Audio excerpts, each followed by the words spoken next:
வணக்கம் நண்பர்களே. இன்னைக்கு தேதியில் நம்ம நாட்டில் மக்கள் மத்தியில் ஒரு விஷயத்தை பற்றி விழிப்புணர்வு அந்த அளவுக்கு இல்லாமல் இருக்குது. மெயினாக யங்ஸ்டர்ஸ் கிட்ட அந்த விழிப்புணர்வு இல்லை. சரி, இதை பற்றி கொஞ்சம் பேசலாம் தான் நான் அந்த வீடியோ போடுறேன். நம்ம எதை பற்றி பார்க்க போகிறோம்னா பார்ட்டிசிபேட்டரி கவர்னன்ஸ். பார்ட்டிசிபேட்டரி கவர்னன்ஸ்ன்றது மக்களுடைய பங்களிப்போடு நடக்கக்கூடிய ஒரு ஆட்சி அல்லது நிர்வாகம். இதுதான் மெயின். அந்த பார்ட்டிசிபேட்டரி கவர்னன்ஸை நம்ம எங்கே பார்க்கலாம்னா மேற்கத்திய நாடுகளில் பார்க்கலாம், டெவலப்டு கண்ட்ரீஸில் பார்க்கலாம். அங்கே இருக்கக்கூடிய அரசானது ஒரு நலத்திட்டத்தையோ ஒரு சட்டத்தையோ இல்லை ஒரு விதிமுறையோ கொண்டு வரும்போது அந்த கன்சல்டேஷனை ஃபஸ்ட்டு மக்கள்கிட்ட பண்ணுவாங்க. அவங்ககிட்ட அந்த ஒப்பீனியன்ஸ் வியூஸை கேட்பாங்க. அதுக்கப்புறம் தான் அந்த நலத்திட்டத்தை அவங்க எடுத்துகிட்டு வருவாங்க. இப்போ சிம்பிளாக சொல்ல போனால் மக்களும் ஆட்சியாளர்களும் சேர்ந்து நாட்டை முன்னெடுத்துட்டு போகிறது, இதுதான் பார்ட்டிசிபேட்டரி கவர்னன்ஸ். ஆனால் இந்தியாவை பொறுத்த வரைக்கும் அந்த காலத்துல இருந்து பார்ட்டிசிபேட்டரி கவர்னன்ஸ் அப்படின்ற கான்செப்ட் இருக்கா அப்படின்னு பார்த்தோம்னா இல்லை அப்படின்னு தான் சொல்லணும். இப்போ இந்தியா ஒரு மக்கள் ஆட்சி. மக்கள் ஆட்சிங்கிறது மக்களே இந்த நாட்டை ஆட்சி செய்யறது. ஆனால் நம்மளாம் டைரக்டாக ஆட்சி செய்கிறோமா? இல்லை. நம்முடைய பிரதிநிதிகளை அனுப்பி அவங்க மூலமாக ஆட்சி செய்கிறோம். யாரெல்லாம் அந்த பிரதிநிதிகள்?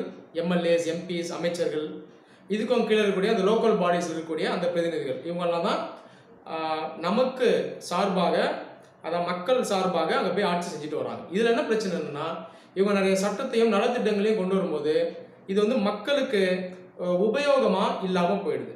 இப்போ உதாரணத்துக்கு இப்போ ஒரு அமைச்சர் ஒரு நலத்திட்டத்தை கொண்டு வர்றாருன்னா அவரை யார் கன்சல்ட் பண்ணுவார்னா அவர் கீழே அதிகாரிகள் இருப்பாங்க. அவங்கெல்லாம் அவருக்கு எக்ஸ்பர்ட் அட்வைஸ் தருவாங்க. அதை வச்சு தான் அந்த நலத்திட்டத்தை கொண்டு வருவாங்க. ஆனால் இந்த நலத்திட்டம் பார்த்தீங்கன்னா நிறைய இடத்துல மக்களுக்கு பிரோஜனம் இல்லாததாக போயிடும். இது வந்து மக்களுக்கு உபயோகம் இல்லாததாக போயிடும். காரணம் என்னன்னா, இந்த கன்சல்டேஷனை மக்கள்கிட்ட அவங்க நடத்திருக்க மாட்டாங்க. இதுதான் காரணம். ஒரு சிம்பிளான உதாரணம் சொல்கிறேன். உங்கள் ஏரியாவில் எம்எல்ஏ இருக்காருன்னு வைங்க. இந்த எம்எல்ஏ என்ன பண்ணுறாரு? ஒரு பஸ் ஷெல்டரை உருவாக்குறாரு. அதாவது இந்த பஸ்ஸுக்கு வெயிட் பண்ணி அந்த பஸ் ஸ்டாப்பில் மக்களுடைய நல்லதுக்காக இந்த நிழல் கூடையை உருவாக்குறாரு. ஆனால் இது என்ன ஆகுதுன்னு பார்த்தீங்கன்னா, அந்த பஸ் ஸ்டாப் பார்த்தீங்கன்னா அந்தளவு மக்கள் யூஸ் பண்ணாத பஸ் ஸ்டாப். ஒரு 2 பேர் தான் அங்கே நிற்பாங்க. ஆனால் இதே பஸ் ஷெல்டரை இன்னொரு இடத்துல பிஸியான ஒரு பஸ் ஸ்டாப்பில் வச்சுருந்தா அது மக்களுக்கு ஹெல்ப்ஃபுல்லாக இருந்திருக்கும். இந்த மாதிரி விஷயம்லாம் அடிக்கடி நடைபெறுதா நம்ம நாட்டில்?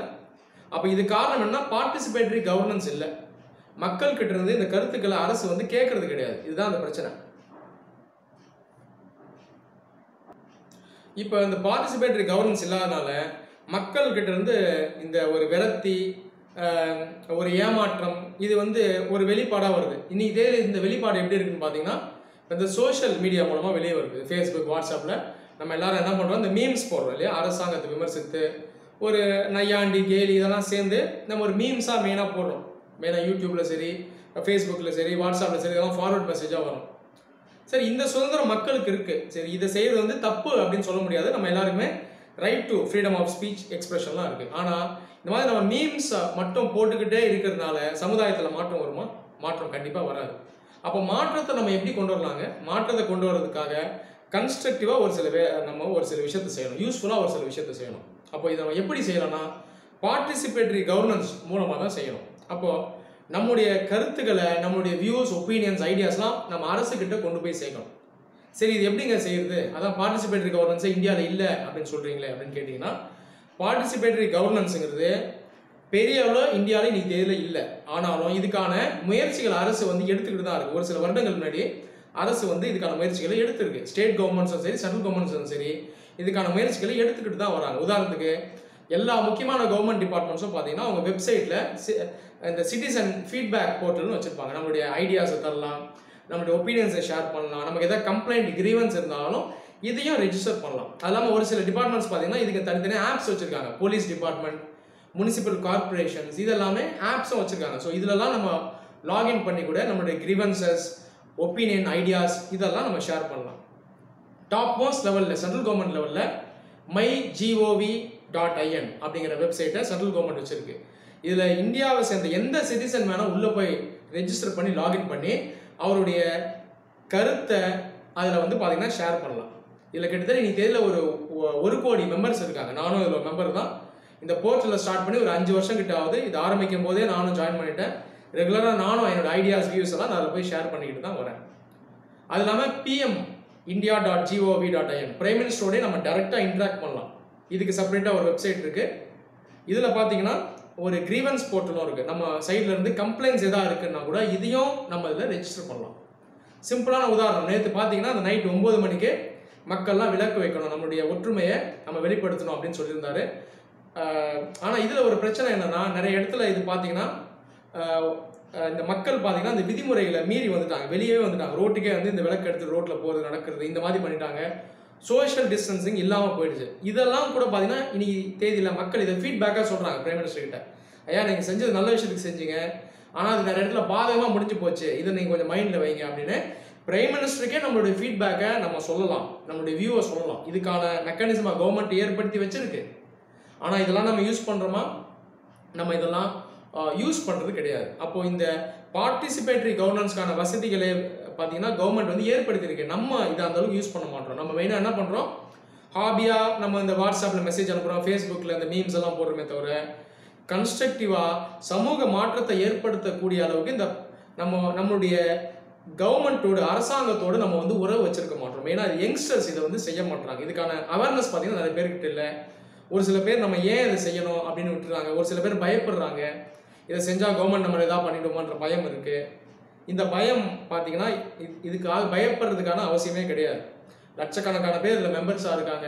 நீங்கள் உள்ள வெப்சைட் உள்ளே போய் பாருங்கள். ரெகுலர் பேசிஸில் எல்லாரும் அவங்களுடைய வியூஸை ஷேர் பண்ணுறாங்க. நிறைய இடத்துல இந்த கவர்மெண்ட் பார்த்தீங்கன்னா இந்த வியூஸ் எல்லாம் எடுத்து இருக்குது. ஒரு சில பேர் நீங்கள் கேட்கலாம், சரி இதெல்லாம் நம்ம செஞ்சு என்ன பிரயோஜனம், மாற்றம் வந்துருமா, நம்ம சொல்கிறதெல்லாம் கவர்மெண்ட் எடுத்துக்குமா அப்படின்னு நீங்கள் கேட்கலாம். நம்ம சொல்கிறது எல்லாத்தையுமே அப்படியே கவர்மெண்ட் எடுத்துக்காது. ஒரு சில சட்டங்கள் பார்த்தீங்கன்னா கவர்மெண்ட் மக்கள்கிட்ட கேட்காம அவங்க வந்து செயல்படுத்துவாங்க. இந்த இறையாண்மை சம்மந்தமாக, பாதுகாப்பு சம்மந்தமான சில விஷயங்களை மக்களோட ஷேர் பண்ண மாட்டாங்க. ஆனால் மற்ற நிறைய நலத்திட்டங்கள் சட்டங்கள் வரும்போது மக்கள் கிட்ட இருந்து வியூஸை கேட்குறாங்க கவர்மெண்ட். பல வருஷங்களாக அவங்க நம்மகிட்ட இருந்து வியூ கேட்குறாங்க, நம்ம தான் சொல்ல மாட்டோம். நீங்கள் ரெகுலராக நியூஸ் பேப்பர் ரீட் பண்ணுறவங்க தான் நீங்கள் பார்க்கலாம். கவர்மெண்ட் ஒரு சட்டத்தை கொண்டு வந்து பார்லிமெண்ட்டில் ஒரு மசோதா கொண்டு வராங்கன்னா உங்களுடைய கருத்துக்களை தாங்கன்னு சொல்லி ஒரு இமெயில் ஐடி கொடுத்து அது நியூஸ் பேப்பரில் கவர்மெண்ட் அட்வர்டைஸ்மெண்ட்டாக போடுவாங்க செலவு பண்ணி. ஆனால் நம்மளை நிறைய பேர் இதை படிக்க கூட மாட்டோம். இப்போ இதன் மூலமாக நம்மளுடைய ஒப்பீனியன்ஸ் எல்லாம் நம்ம தரலாம். அதில் இமெயில் ஐடி இருக்கும், பெருசாக ஃபார்மேட்லாம் கிடையாது, லெட்டர் மாதிரி நம்ம டிராஃப்ட்லாம் பண்ண வேணாம். ஒரு 4 லைனில் ஐயா இது என்னுடைய ஒப்பீனியன் அப்படின்னு சொல்லி நம்ம அந்த இமெயில் ஐடியில் அனுப்பலாம். ஆனால் நம்ம நிறைய பேர் இதை செய்ய மாட்டோம். அப்போ இதை நம்ம செய்யணும். இதை நம்ம செஞ்சோன்னா தான் ஜனநாயகம் பார்த்தீங்கன்னா உண்மையாலே ஒரு உயிரோட்டம் உள்ளதாக இருக்கும். ஒரு சில வருஷங்களுக்கு முன்னாடி அரசு என்ன சொல்லிச்சுன்னா, இந்த சினிமா தேட்டருக்கு போகும்போது நேஷனல் ஆந்தம் ப்ளே பண்ணோம், எல்லாரும் நின்று ஆகணும், அப்படி நிற்கலன்னா தண்டனைன்னு சொன்னிச்சு. இதை நிறைய பேர் என்ன பண்ணாங்கன்னா இதை வந்து கவர்மெண்ட் கிட்ட சொன்னாங்க, நீங்கள் சொல்கிறது சரி, ஆனால் ஒரு என்டர்டைன்மெண்ட் ஏரியாவான சினிமாக்குள்ளே போய், இந்த சினிமா தேட்டருக்குள்ளே போய் அந்த இடத்துல ஒரு 3 நிமிஷத்துலையோ 4 நிமிஷத்தில் எந்திரிச்சு நிற்கிறது மூலமாக என்னுடைய தேசபக்தியை நான் ப்ரூவ் பண்ணோம் அப்படின்னு சொல்கிறது சரி கிடையாதுன்னு சொல்லி மக்கள் நிறைய பேர் இதை ஃபீட்பேக்காக கொடுத்தாங்க கவர்மெண்ட் கிட்ட. அதுக்கப்புறம் தான் கவர்மெண்ட் என்ன பண்ணுச்சுன்னா இந்த ஆர்டரை ரிப்பீல் பண்ணுச்சு. இது ஆக்சுவலாக ஃபஸ்ட்டு சொன்னது கோர்ட், நீதிமன்றம் சொல்லிச்சு. அதுக்கப்புறம் கவர்மெண்ட்டாக விதிமுறையாக கொண்டு வந்துச்சு. ஆனால் மக்களுடைய கருத்தையும் கேட்டு அரசே என்ன பண்ணுச்சுன்னா, சரி இது வேணாம், இது சரியாக இருக்காதுன்னு சொல்லிச்சு.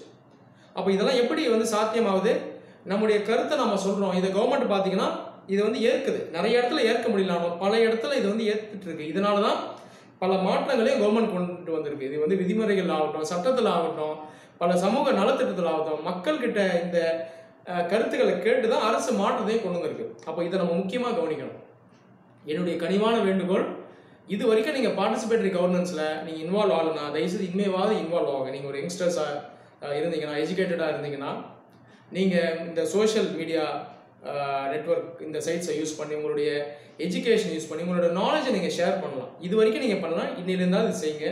நான் சொன்னது போல் mygov.in இந்த வெப்சைட் உள்ள நீங்கள் ஃபஸ்ட்டு ரெஜிஸ்டர் பண்ணலாம். இதை ஒரு ஃபஸ்ட்டு ஸ்டெப்பாக பண்ணுங்கள். இதை நீங்கள் ரெஜிஸ்டர் பண்ணுங்கள். உங்களுடைய வியூஸ் எல்லாம் நீங்கள் ஒரு 2 நாளுக்கு ஒரு வாட்டி, ஒரு வாரத்துக்கு ஒரு வாட்டி நீங்கள் அழகாக உள்ளே போய் ரெஜிஸ்டர் பண்ணலாம். இதுக்கு அக்னாலஜ்மெண்ட்டும் கிடைக்கும். இது நல்ல ஐடியாஸ் யார் தராங்களோ இவங்களுக்கு வந்து ப்ரைஸும் பார்த்தீங்கன்னா கவர்மெண்ட் அனௌன்ஸ் பண்ணுவாங்க. ஸோ இந்த பார்ட்டிசிபேட்டரி கவர்னன்ஸில் நீங்கள் தயவுசெய்து ஈடுபடுங்க. இனி கூட நான் mygov.in என்னுடைய வியூவை நான் ரெஜிஸ்டர் பண்ணேன். இந்த COVID-19 பிரச்சனைக்கு நான் இன்றைக்கி என்ன சொல்லியிருந்தேன்னா, இந்த மாஸ்க் மற்றும் மற்ற மெடிக்கல் எக்யூப்மெண்ட்டுக்கு ஹெவி ஷார்ட்டேஜ் இன்றைக்கி இந்தியாவில் இருக்குது. ஸோ இதை போக்குறதுக்காக மேக் இன் இண்டியா ஸ்கீம் கீழே அரசு நிறுவனங்கள் போர்க்கால அடிப்படையில் இந்த மாஸ்க் மற்றும் மற்ற மெடிக்கல் எக்யூப்மெண்ட்ஸை மேனுஃபேக்சர் பண்ணலாம். இதுக்கான சலுகைகள் இதை வந்து கவர்மெண்ட் உடனே அறிவிக்கணும் அப்படின்னு நான் வந்து என்னுடைய வியூவை சொல்லியிருந்தேன். ஸோ வந்து உங்களோட வியூ கூட நீங்கள் தாராளமாக சொல்லலாம்.